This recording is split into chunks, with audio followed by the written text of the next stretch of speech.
Sudah kepergian Presiden Republik Indonesia ketiga B.J. Habibie menyisakan duka mendalam bagi pemerintah dan masyarakat di Kabupaten Aceh Tamiang. Sebagai bentuk duka cita dan bela sungkawa, warga masyarakat melakukan pengibaran bendera setengah tiang.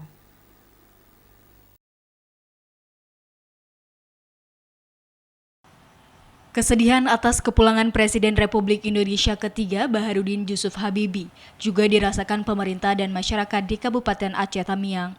Sebagai bentuk duka cita dan bela sungkawa, warga masyarakat melakukan pengibaran bendera setengah tiang. Pengibaran bendera setengah tiang juga terlihat di kantor Bupati, kantor DPRK Aceh Tamiang, dan sejumlah instansi di lingkungan Pemkab Aceh Tamiang. Bendera juga tampak terpasang di ruas jalan Medan Banda Aceh, serta di rumah warga masyarakat.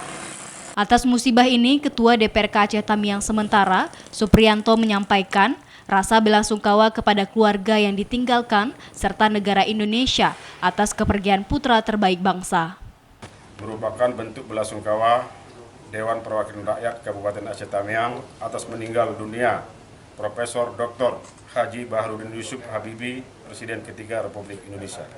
Itu salah satu tokoh yang bisa memberi ilham kepada generasi penerus, yaitu antara pengetahuan ilmu dan pengetahuan intak. Pengibaran bendera setengah tiang ini akan dilakukan selama 3 hari sesuai himbauan dari Menteri Sekretaris Negara Republik Indonesia. Dari Aceh Tamiang, Said Maulana, TVRI melaporkan.